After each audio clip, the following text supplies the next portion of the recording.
China's hostage diplomacy ramps up. Chinese trolls are secretly robots. And China is going after dangerous karaoke. That and more on this week's China News Headlines.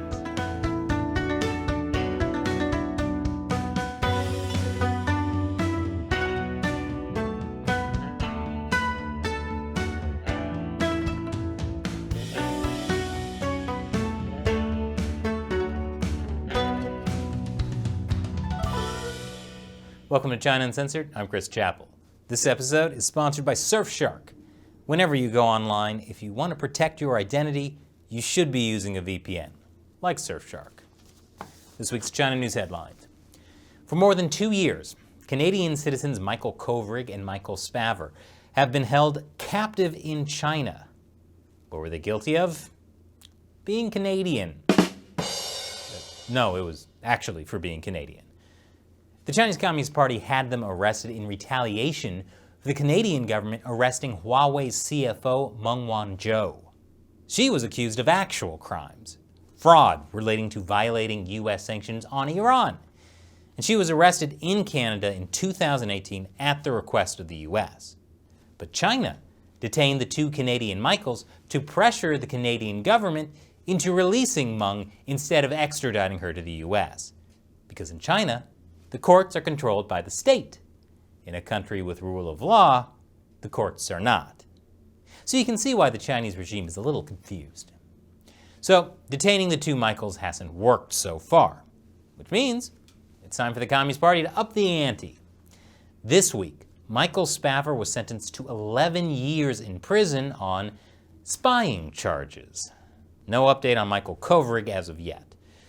But Chinese courts have also rejected a death penalty appeal for another Canadian, Robert Schellenberg. Back in 2018, Schellenberg had originally been sentenced to 15 years in prison for drug smuggling. Then, a month later, he was retried and given the death penalty instead. What changed in that month? Meng Wanzhou was arrested in Canada. Speaking of Meng, her extradition trial is going on right now and is in the last stage before a judge rules on her fate. So it's convenient timing for the Chinese regime to sentence these Canadians now. Also, by sentencing Schellenberg and Spavor, but not Michael Kovrig, the Chinese authorities are dangling Kovrig's fate like a carrot in front of the Canadian government.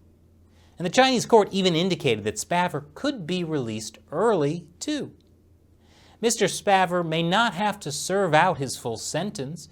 The court said that he would be deported, though it gave no details about the timing. Why does it feel like the timing has a lot to do with what happens with Meng Wanzhou? Of course, Canadians aren't very pleased about what the Chinese regime is doing to their people, and it's showing in different ways.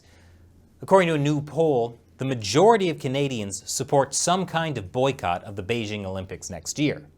And politicians are speaking up too. Prime Minister Justin Trudeau condemned the sentencing of Michael Spavor. And Conservative opposition leader Erin O'Toole is saying Canadians aren't safe in China. See? All it takes to bridge the political divide is for an authoritarian regime to kidnap your citizens. This whole situation should be a major warning to any Western businessman thinking China is a great place to invest. It's not. Speaking of incredibly dumb businessmen, Nike CEO John Donahoe. He's the guy who has said Nike is a brand that is of China and for China. Remember, Nike is one of several major U.S. companies lobbying Congress to weaken a slave labor bill. Well, Mr. Donahoe has some more wise words about China. China is a very important market for us. We have a long-term history in China. And so we take a very long-term view in China. We're continuing to invest in China, and we'll continue to invest in China, while also operating a very responsible global supply chain. Yes, very responsible. Like when one of their suppliers used Uyghur forced labor. The good news is that after that embarrassing story came out, the supplier stopped using workers from Xinjiang, at least according to Nike. Look, maybe Nike CEO has good intentions about getting rid of forced labor in Nike's supply chain. I mean, other than lobbying against a bill that would legally require Nike to get rid of forced labor. But as long as Nike invests in China, they're contributing to an authoritarian regime that is committing genocide. There's no way around that. And after the break, the Chinese regime may be done tolerating its zero-tolerance approach to COVID-19. Welcome back. The Chinese Communist Party has consistently lied about, well, everything. But recently, it's been COVID numbers. It claims to have 0 cases in places like Beijing and even Wuhan. But now, it's put millions under lockdown after a surge in the Delta variant. And according to some reports, China is considering abandoning its zero-tolerance approach to COVID, because zero tolerance meant lockdowns so harsh, the economy was grinding to a halt. Of course, after those reports came out, Chinese state-run media denied that they were abandoning anything. It all sounds to me like a cover. There were never 0 cases in China. That's ridiculous. They were covering it up. But with this new surge, the party is blaming foreigners, so they can cover up the cover-up, which was a cover-up for the initial cover-up. Look, there's a lot of cover-ups. Which is why control of the internet is so important to the Chinese regime. And the top public relations director at Chinese social media giant Weibo has been arrested for bribery. This is part of an ongoing crackdown on China's tech industry. I did a full episode about that earlier this week. I'll put the link below. But China's control of the internet doesn't stop there. According to this report from the nonprofit Center for Information Resilience, China has launched a spamouflage campaign. The coordinated influence operation on Twitter, Facebook, and YouTube uses a mix of artificial and repurposed accounts to push pro-China narratives and distort perceptions on important issues. The fake or stolen accounts use bots that are almost indistinguishable from real people. Though they appear to be human, these bots are simply generated by cutting-edge artificial intelligence. If you'd like to see it in action, check out the comments section on the China Uncensored Instagram page. But despite its attempts to control the internet, the Chinese Communist Party just can't quite control the narrative. Take, for instance, Lithuania. My favorite Chinese state-run media, the Global Times, just called it a crazy, tiny country full of geopolitical fears. What did Lithuania do to so hurt the feelings of the Chinese people? They're establishing diplomatic offices with Taiwan. Global Times says Lithuania will pay the price for making radical moves on the Taiwan question. And China has recalled its Lithuania ambassador. Of course, the real Taiwan question is, how do we liberate West Taiwan? Actually, the question is whether to call it West Taiwan or mainland Taiwan. Let me know in the comments. And with fan art, email me at ChinaUncensored@gmail.com. Any good ones I'll put up on the China Uncensored Instagram for the Chinese AI bots to attack. Hong Kong's largest teachers' union is disbanding. The Hong Kong Professional Teachers Union said it was due to enormous pressure from authorities.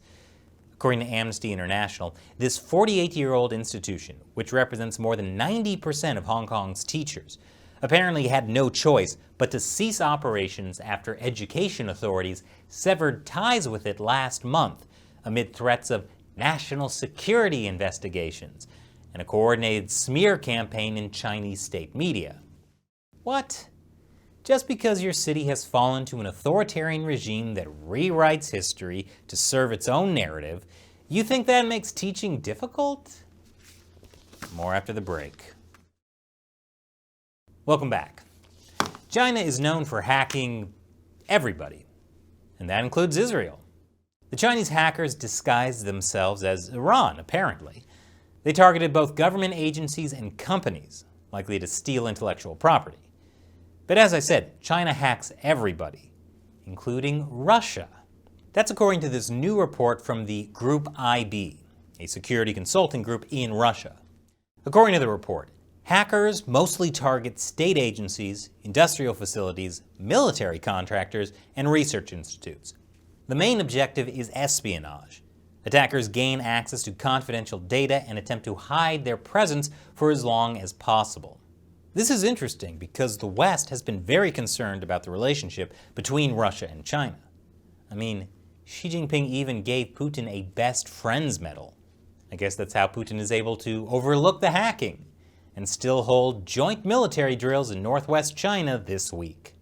And in news that makes me question the very nature of humanity, Tesla sales have predictably cratered in China, but investors don't seem to mind.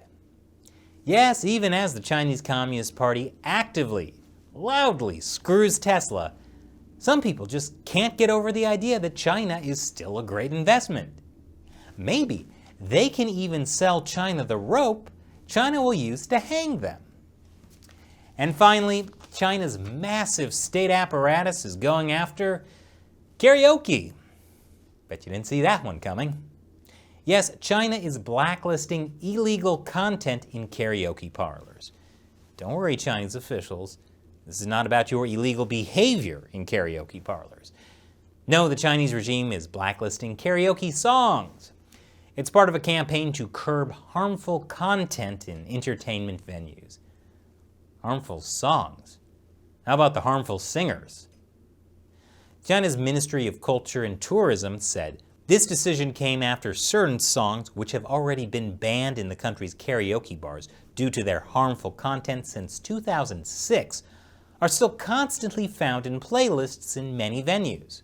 China says it will ban songs that it deems a threat to national unity, security, sovereignty, territorial integrity, honor, state religious policies, or the national interest. Well, I guess that's the end of popular Chinese karaoke songs like Country Roads, Take Me Home to the Independent Country of Taiwan, or Rocking in the Free Tibet, or Living on a Prayer. On top of that, it seems China's anti-graft body is going after business drinking. That's a big risk. Going after drinking may finally be the thing that motivates the Chinese people to revolt. And if you do want to download some illegal karaoke songs online, I won't tell you how, but I do recommend you at least protect yourself from government spying. And the best way to do that is with a VPN, like Surfshark. When you go online, especially in China, you need to be using a VPN, like Surfshark, to protect your identity. Every time you go on the internet, your government and your internet service provider can see everything you do. And that's not good, especially if you're in a country that arrests foreigners just to get revenge on that foreign country's government. So whenever you go online, especially if you ever use public Wi-Fi, you really should be using Surfshark to protect yourself. Plus, you can use one Surfshark account across an unlimited number of devices. So if you need a VPN, and believe me, you do, check out Surfshark. Go to surfshark.com/uncensored and use the code UNCENSORED to get their special deal that includes 3 extra months for free. Click the link below. Once again, I'm Chris Chappell. Thanks for watching China Uncensored.